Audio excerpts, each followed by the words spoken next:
Hi, I'm Bob Marshall, and once again, I'm facing off with my good friend here, Mr. Roemmelt. I guess we must like this because we're back here again.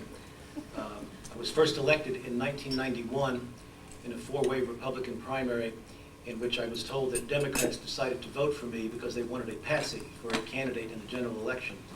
I don't think that happened at that time, and it hasn't happened since then.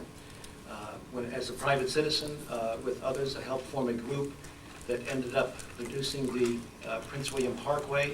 It was a road that was cheaper than what the county wanted. It saved about 110 homes from destruction, saved money and time in construction.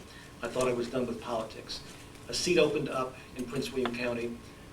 I'm not stupid, so I tried to find somebody else to run for this office. Couldn't do it. My wife gave me permission to run, and so I did that. So I am here.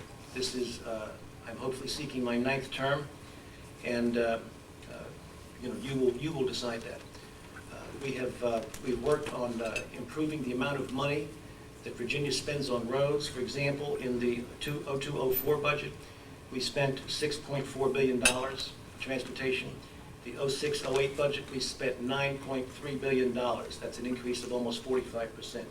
We've added lanes on I-66.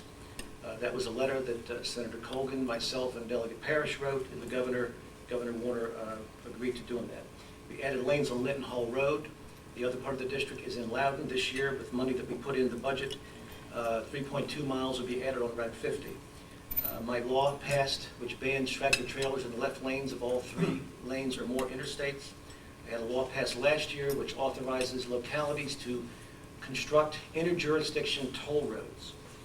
My amendment prohibiting raiding of the Transportation Trust Fund has gotten to the floor of the Senate. Nobody else was able to do that, where he was unceremoniously killed. Or maybe he was ceremoniously killed, I'm not sure. In any case, about $1.3 billion in transportation money has been diverted over the last 12 or 13 years and spent on non-transportation projects. This year, I also got a law passed which the Department of Rail and Rapid Transit is supposed to identify abandoned rail lines for future mass transit use. So instead of losing a transit corridor like we did when the WNOD, which was used to build Dulles Airport, turned into a jogging trail, these will be identified and saved for future use. I voted 3 times this year against the illegal abuser driver fee bill. I set up a commission on immigration, which the governor signed. It took me 5 years to do this until I could get everybody to agree on it. We're going to find out what exactly Virginia can do to identify the practical problems that we face and find out solutions to address these. Thank you very much.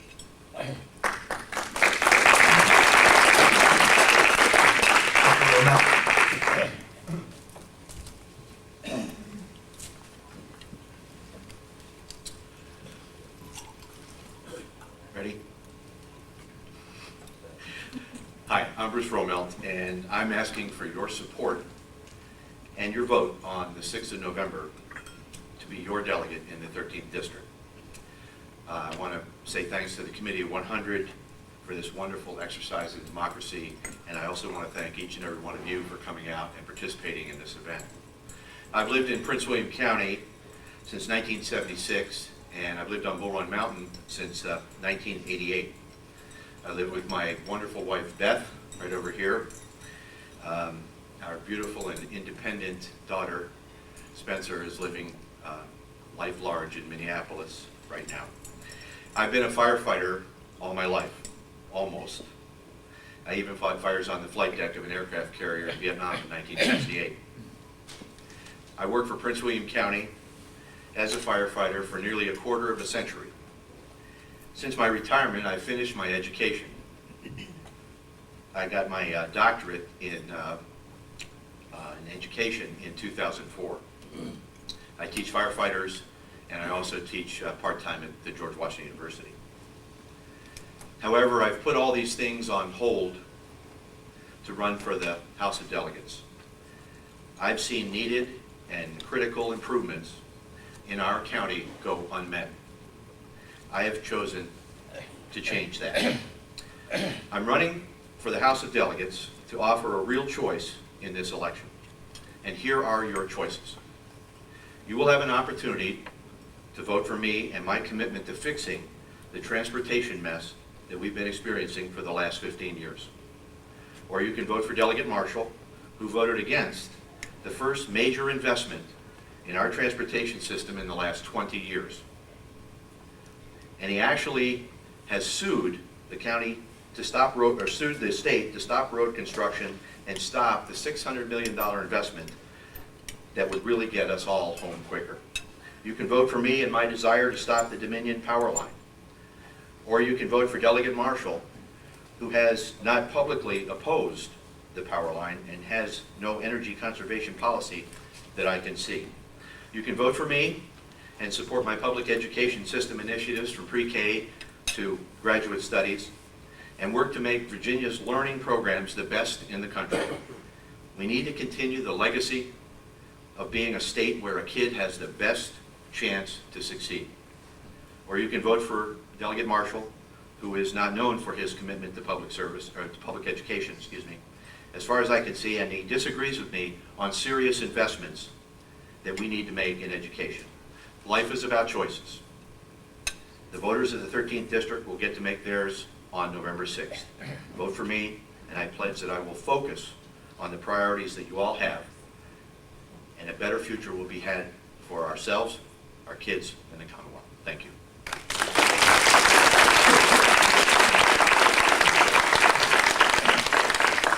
Next will come the questions. I'll remind the candidates that they have 2 minutes to answer it, and afterwards a 1-minute rebuttal if they'd like. The audience, no applause, please. All you do is steal time away from the candidates. Since Mr. Marshall started, the first question will go to Mr. Roemmelt. The question is, what will you do to stop Dominion Virginia Power proposed 500 kV transmission line that will cut through western Prince William County?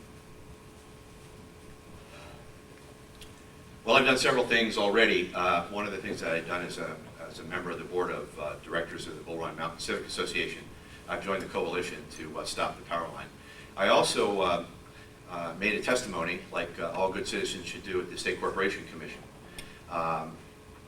To tell you the honest truth, I'm not sure that with the federal government the way it is these days, that we're actually going to have an opportunity to try to stop it. But we need to certainly raise the dialogue that talks about why is Dominion trying to do this to us. We need to conserve more. We need to have more spot energy generation. We're talking about 4 days of brownouts about 5 years down the road. The point is, we need to do everything we can to use the offices that we have as a bully pulpit to get people involved in stopping this project. It's really not needed, and I'm going to continue doing what I can do, not only as a private citizen, but also when I get down to Richmond to influence the SCC, the State Corporation Commission, to stop this project. Thank you. Same question, Mr. Marshall. Would you like the question read again? No, what we're going to do to stop the Dominion? Yes. What will you do to stop Dominion Virginia Power's proposed 500 kV transmission line that will cut through western Prince William County? Well, number one, Congress has preempted some of our ability to stop that by designating national investment electric transmission corridors. I don't think anybody read the bill, or if they did, they sure didn't understand it. So I testified, I didn't see my opponent there, before the Department of Energy in Arlington. I testified here. I got a law passed this year, first time in Virginia history, in which a locality can designate the location of a 150 kilovolt power line and above.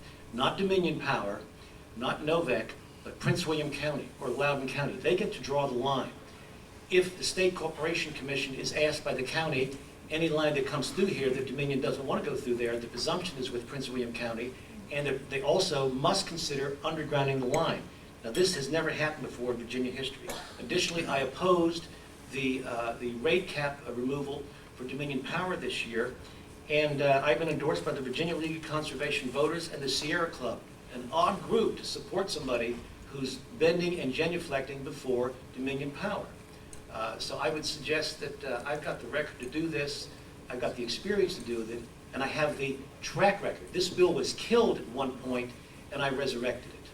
You can check that out for yourself on the internet. It's House Bill 3068. And I thank you very much, and to the extent we can stop this or change the course of this, this law will allow you to do it.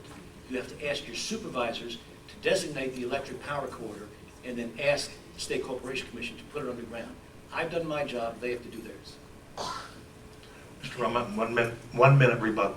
I should mention while I walk to the microphone, we have timekeepers here that are flashing signs, and I believe they're both armed.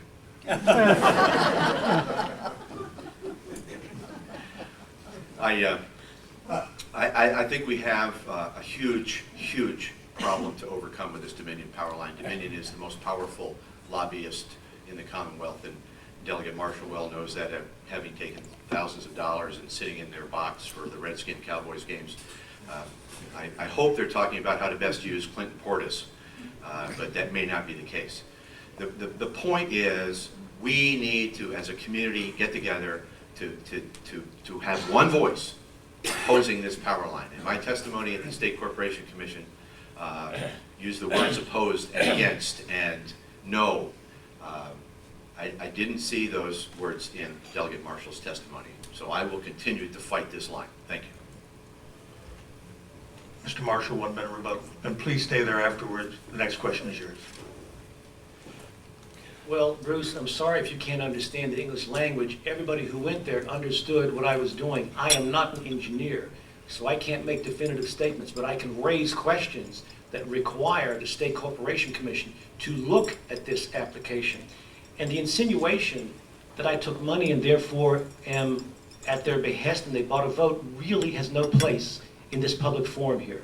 They have given me money, didn't give me money this year. If they expect to get a vote, they had a bad investment, because I voted against their rate cap increase and I voted here. So don't make those kind of suggestions. Please stay. The next question. Prince William County has one of the fastest growing populations of senior citizens in Virginia. What will you do to ensure seniors receive the care and medical attention they need? Well, I won't bust their property tax rate. I put in the bill that increased from $340,000 to $540,000 what a locality is authorized to exempt from taxation for senior citizens. I'm proud to say that that passed, and it affects all of Northern Virginia and some other localities. So we're not going to chase the grandparents out of Virginia. Additionally, I put in 2 statutes this year, modeled after two laws in Massachusetts, to try to form a stock market exchange type of approach to buying healthcare insurance, where insurers are pre-cleared or pre-qualified, like in government contracting, to offer insurance, and then you decide which one you're going to buy on the open market. This, hopefully, based on the experience in Massachusetts, will drive the prices down.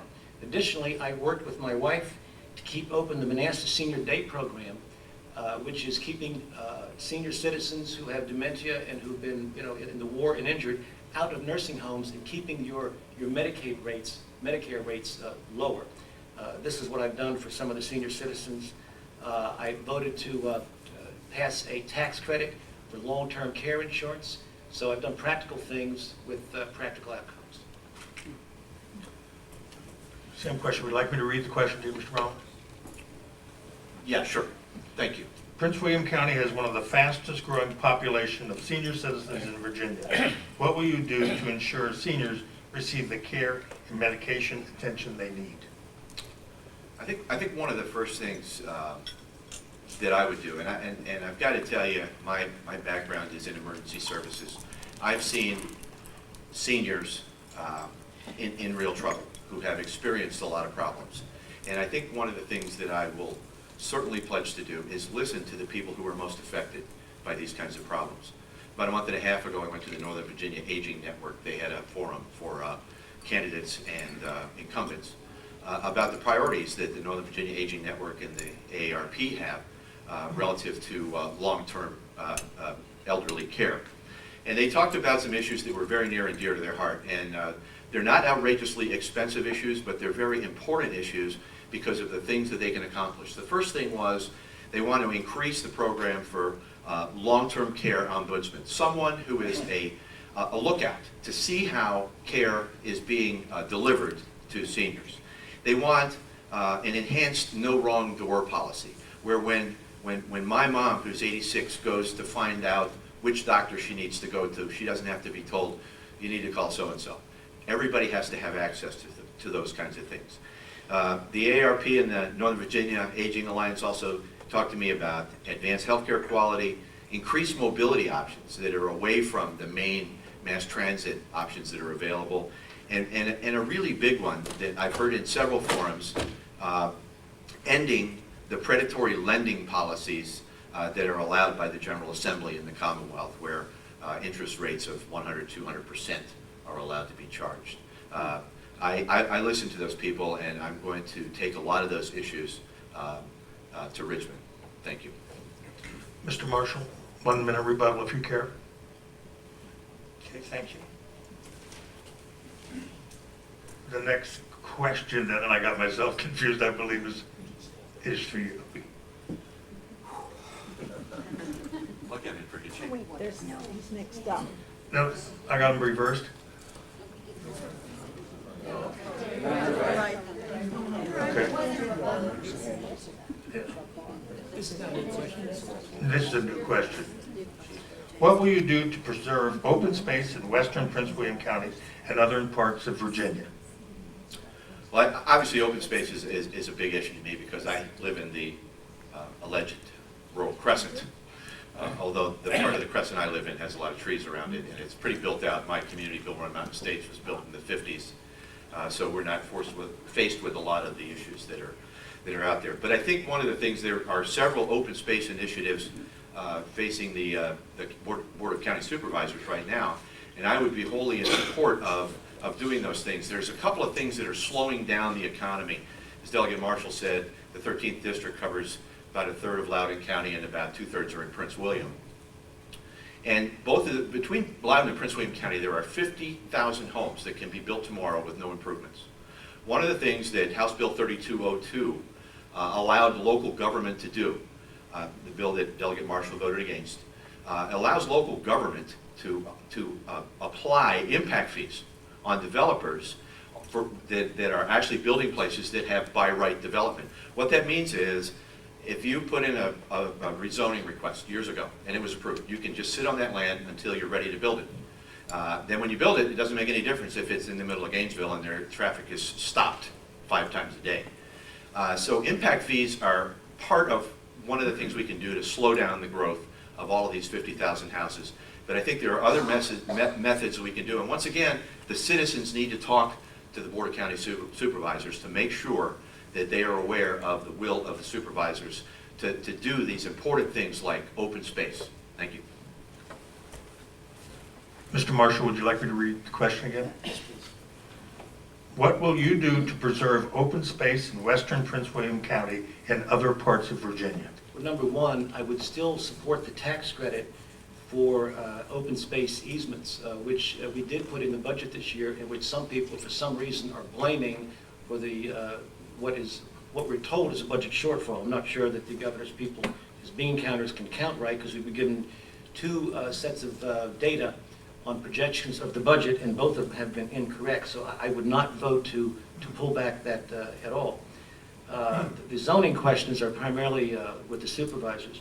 House Bill 3202. There were impact fees in there. This is very curious. The way that they're in there have been struck down twice by the U.S. Supreme Court and twice by the Virginia Supreme Court.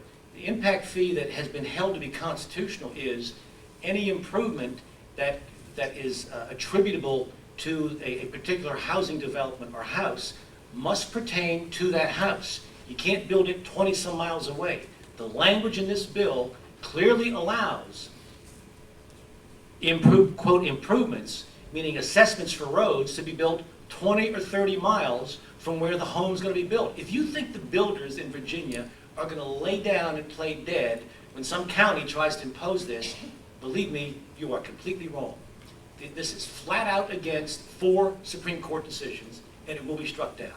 One reason I oppose 3202, I take an oath to uphold and defend the Virginia Constitution, to play by certain rules, to promote and protect the common good, and I don't violate that. I don't care what the appearances are. So somebody come up here and say, Marshall was against the impact fees and everything like this, and he's all for the bad stuff. No, I take an oath.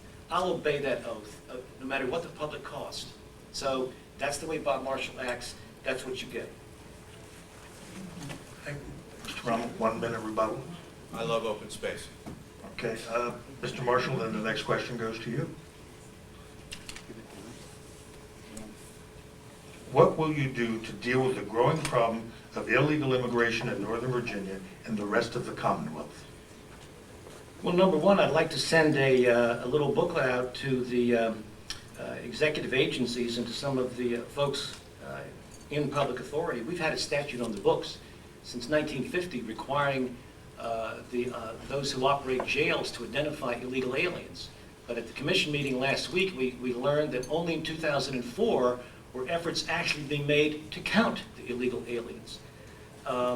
We've had a number of statutes that are just there and being ignored. One of the reasons that I got the Immigration Commission passed, and the governor did support this, is to identify clear lines of authority where Virginia can act. Because what happened in 1986, Congress passed the so-called Immigration Reform Act. What it really did was provide amnesty, and it pulled from the states the ability to say that you may not be an illegal alien and have a job in Virginia or California or anything like that.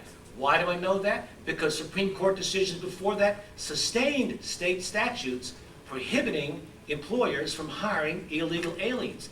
1986, Congress passes this law, removes from us the ability to do this, and proceeds to do absolutely nothing, modeling their actions after Pontius Pilate.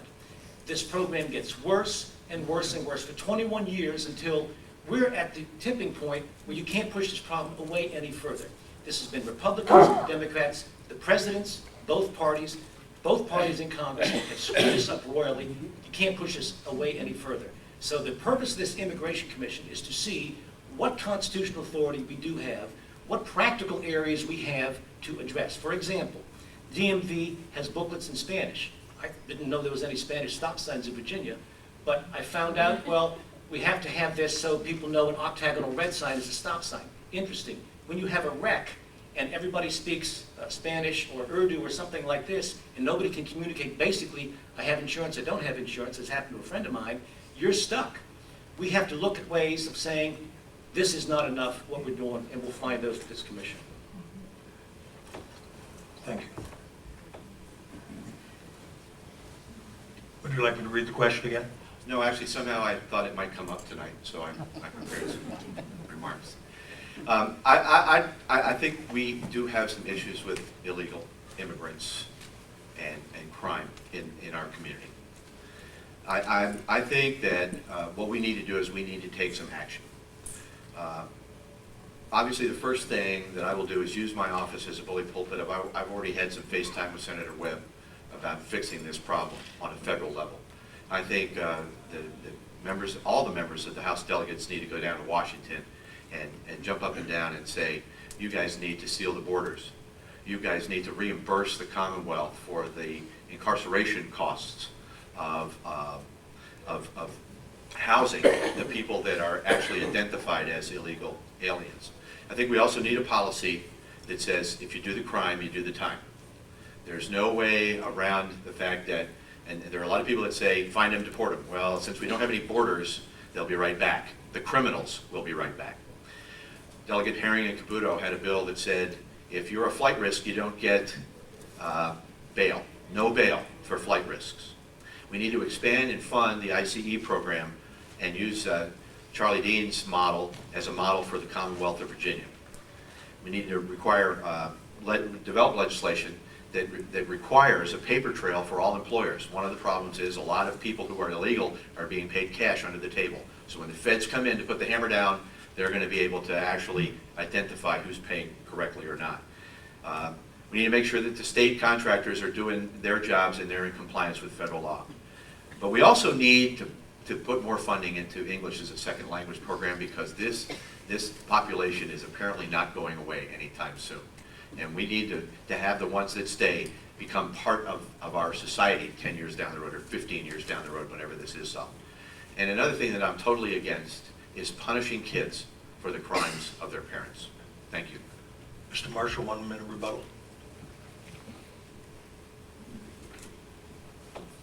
let's look at practical ways to fix this. I would have people call from my own precinct identifying that certain residential houses, in fact, were becoming dormitories for illegals, and nobody could do anything. When I would ask the zoning people, it's a county job, to go over there and look, they would tell me they don't have the authority to do anything.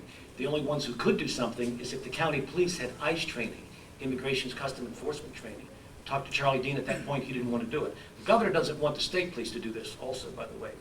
We solved the problem this year with a statute that Senator Cuccinelli introduced, applying to Northern Virginia, which gives zoning administrators, zoning officials, the authority to ask and to subpoena for information on your legal status. And if you don't give it, you can be booted out of the house on zoning grounds, not illegal immigration grounds, but on zoning grounds, because you can't then prove that you're a relative of one of the other people in here. So it takes a little savvy and a way to get around the restrictions of the federal government. Mr. Roemmelt, 1 minute. Well, I think certainly some of those laws are, some of the 29 laws are actually ways to solve the problem. But let's be realistic about this. Our zoning enforcement people are wholly understaffed, and we don't have enough people to go out there and look for these kinds of violations. What we need to do is spend Prince William County money on some of these enforcement and code enforcement activities, as opposed to spending it on lawyers defending ourselves against lawsuits. That money can be much better spent by having Prince William County hire lobbyists to go down to Washington, D.C. and get the federal government to fix the program. I think that's where we need to be. But there are going to be some costs associated with this, and I got to tell you, even though I'm a firefighter, I think Charlie Dean is probably one of the finest public servants that I've ever known in my life. And he's a cop, but he is just a beacon for a lot of public servants. Thank you. Please stay there. The next question is yours. The state budget just went from $350 million surplus to $650 million deficit. How did the state and accountant miss this? What is your plan to fund additional transportation projects, since last year's Transportation Authority program seems to be caught up in traffic congestion? Well, would you support an increase in the gasoline tax? Can you read that one more time? The state budget just went from a $350 million surplus to a $650 million deficit. How did the state accountant miss this? What is your plan to fund additional transportation projects, since last year's Transportation Authority program seems to have been caught up in traffic congestion? Would you support an increase in the gasoline tax? I didn't write the question. You're excused. I think the House Bill 3202 is a flawed document. But for us to have, for the first time in 20 years, an investment of $600 million in this mess that we've got up here in Prince William County and Loudoun County, I think that is a start. Now look at what's happening with House Bill 3202. The housing market is in the tank. So part of the funding mechanism for 3202 was a tax assessed when you sell your house. If we're getting 30% less revenues on houses sold, then that's going to dramatically decrease the amount of money that's going to be available for transportation improvements. Another part of 3202 that's going away probably in the first 3 or 4 minutes of the next House of Delegates session is abusive driver fees. They will be gone. That way Delegate Marshall will be able to vote again for them when they're standalone abusive driver fees. But we need to have some kind of sustainable revenue stream that's not going to be at the whims of the economy. That we can, our needs right now are for $1 billion a year. Now, I'm not saying we need to pave over Northern Virginia. There are a lot of different things that we need to do. We need to reduce people on the road. We need to time traffic signals better. But look at what VDOT has done. They're on time and under budget on all their projects. There's not going to be that many efficiencies we can squeeze out of the state government. We have to go down there and we have to work in a bipartisan way. This transportation bill was sprung on the General Assembly in the last 24 hours of the session. That's not how you make the kind of improvements that we need to get us to and from work up here. We need to work together, and we need to have a vision for for what that end product's going to look like. Thank you. Mr. Marshall, would you like me to read the question again? And I have 2 minutes. 2 minutes. Yes. And after that, we will go to asking each other questions. Yeah, please read it, yes. The state budget just went from a $350 million surplus to a $650 million deficit. How did the state accountant miss this? What is your plan to fund additional transportation projects since last year's Transportation Authority program seems to be caught up in traffic congestion? Would you support an increase in the gasoline tax? Gasoline tax question, no. Most of that money leaves this area and goes all over the place because of the apportionment formula, which won't be changed until the 2010 census. When that happens, Northern Virginia and Tidewater will have the votes to do whatever we want. You won't have to worry about this. Number two, House Bill 3202 set up this elaborate jerry-rigged scheme with about 14 different objects in the bill. Should be declared unconstitutional for that, in part because you don't know what you're voting on. It left 112,000 voters in Prince William County without the ability to vote for one person on this authority, which imposes taxes on you. Now, in 1776, we were doing things to British that was not just shaking hands and writing letters to the editor about the same point. So I don't think this is the way to go. I had a study in this year which said, let's find out what kind of revenue we need for the future. Why do we need to do this? Because the more efficient your car gets, or if you have an electric car, you're not buying any gas, or you're buying much less gas. So therefore, you're not going to pay for anything on the roads. We have to have a system that's based on use, rather than, this is really a sales tax on gasoline. It's not a gas tax in the conventional sense, because if you live in Northern Virginia, you get less miles per gallon paying the same tax as someone in Danville. That's not the way to run this. We have to have a study on the distance-related cost of development, to the extent that if you develop far away from capital infrastructure centers, we need to know what subsidies we're really giving developers here. So if we can do this, we can have a fair assessment of how to fund our roads, because we're not going to get it. Additionally, why did it switch from a deficit, or rather a surplus to a deficit? You're going to have to ask the governor, because he's done it twice now. I don't know the answer, but I really don't trust the figures that we've been given anymore because of this great fluctuation. 1 minute rebuttal.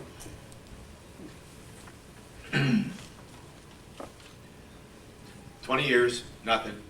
Now we've got $22 million worth of projects coming back to Prince William just with the bonds.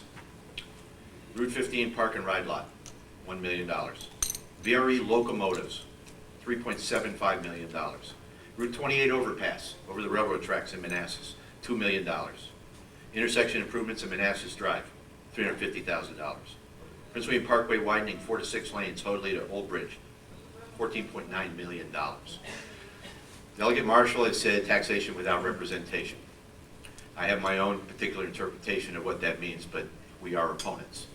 But I got to tell you, I am so impressed with the capability, the honesty, and the basic fairness that Marty Noe, who has been elected in Prince William County and been elected by the Board of Supervisors to represent us, and Hal Parrish, the vice mayor, I guess he's the vice mayor of Manassas.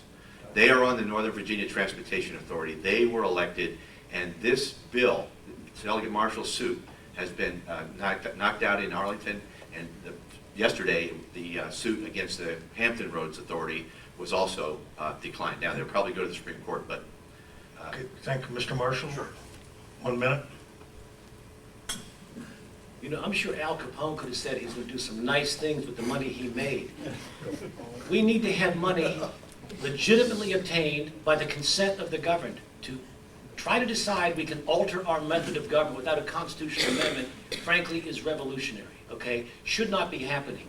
There should be outrage in the streets about this. And I'll bet 50-1, if we lose at the Supreme Court level in Virginia, I'm not sure that we're going to lose, there'll be a constitutional amendment that I'll put in, just like the marriage amendment, that citizens will vote for, saying, we're not voting, we're not having taxes imposed upon us, except by, like the medieval knights with King George in 1215, ourselves are our direct representatives. There is $1.1 billion that that we could spend right now if we simply adopted the recommendations of the Wilder Commission from 2002. Okay, don't have to lose any services. We could spend that right now on transportation. Did anybody do anything about it? No. Governor Warner ignored a resolution that I got past the House saying, tell us how you implemented this. We also sent it to his cabinet secretary. Tell us how you implemented this. The answer was nothing, stone cold silence. There's money here. You have to be a little bit gutsy to get it rather than just vote higher taxes. Thank you. Now we come to the point of the program where the candidates ask each other a question. The question you ask begin with Mr. Roemmelt. You begin. Ask a 1-minute question. There's 3 minutes to answer, no rebuttal. This won't take a minute. Delegate Marshall, on March 9th, 2006, you were quoted in Leesburg Today as saying this, quote, "The Loudoun Chamber didn't give me a dime for my reelection. They didn't help me get elected, so I have no obligation to them," unquote. My question is, how do you plan to regain the trust of your constituents when it is very clear that you only work on behalf of those who give you money and help you get elected?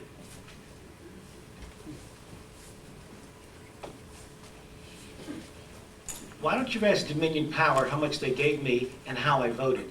Really, the insinuation you can buy my vote is beneath you, is beneath running for this office. I am shocked that you're raising this right here.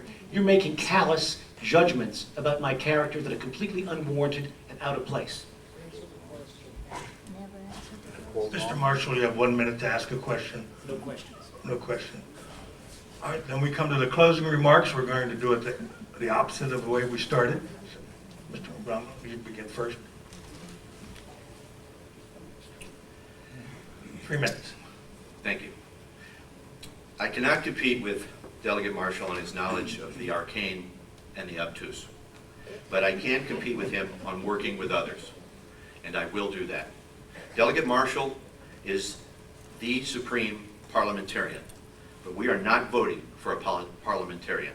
We're voting for a delegate who will listen and who will represent all of the citizens in the 13th district. I will do that. Delegate Marshall thinks of himself as a superb legal mind, but he's not running for Attorney General. Delegates need to propose legislation that improves the lives of their constituents. I will do that. I spent a lifetime listening, collaborating, coordinating, cooperating, and working in teams. I believe in getting results. Those are the skills we need in our delegate. I learned my skills working with others, where my life and those of my team were on the line. The lessons I learned have prepared me well to be your representative in Richmond. Polls say firefighters are trusted by citizens more than any other group, except my wife's group, the nurses. And I will not violate that trust by working only for the few. I will work for pragmatic, common sense solutions that truly affect all of us in the 13th district. Moreover, I will work with all members of the General Assembly and the governor. That's the kind of delegate the citizens of the 13th district deserve.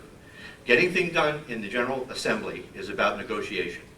Delegate Marshall, as he stated, does not have a negotiation bone in his body. Look at the success that Harry Parrish had and Chuck Hogan working with others. Roads, buildings, programs, quality of life improvements have come from their hard work. Delegate Marshall has had 16 years to produce results, and you have to ask yourself, what has he done to make our lives better? We need to ask, where are the roads? Where are the overpasses? Where are the trains? Where are the schools? Where's the energy conservation plan? My promise to you, the citizens of the 13th district, is that on November 6th, when you vote for me, your vote will not be wasted. It will be the best investment you will ever make on an election day. You will get a representative in Richmond who will keep his heart and mind, in his heart and mind, the best interests of all the citizens of the 13th district. Thank you.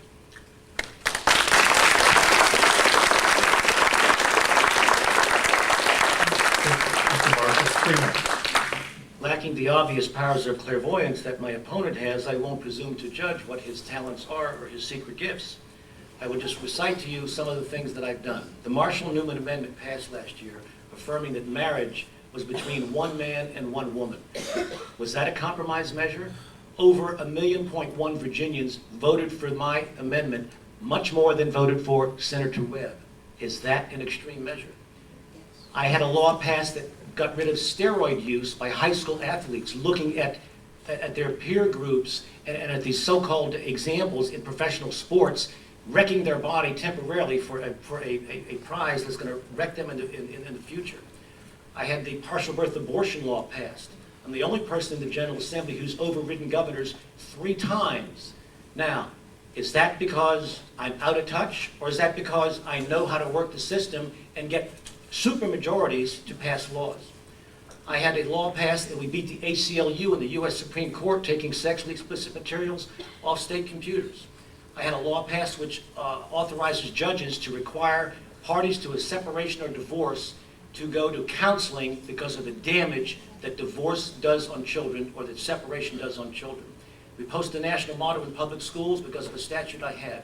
I chaired a commission on the conflict of interest laws because of some rezoning episodes that took place in Gainesville.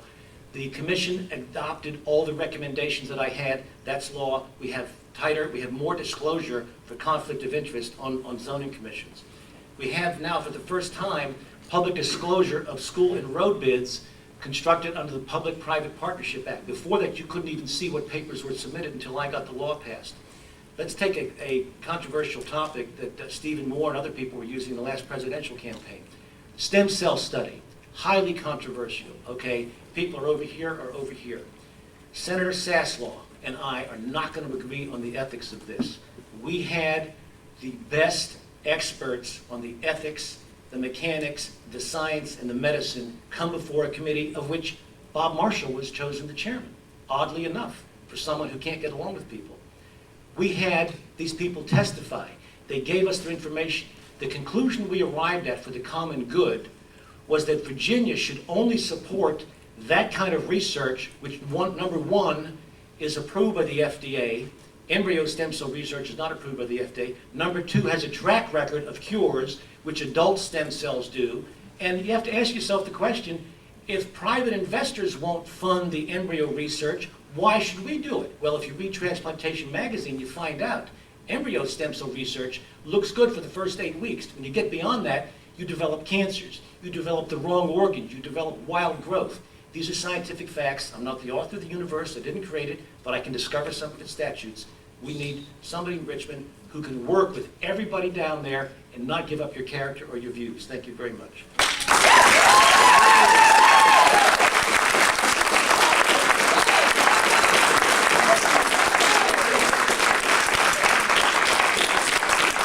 Gentlemen, on behalf of Committee 100, I thank you both for being here, and I wish you all the best of luck.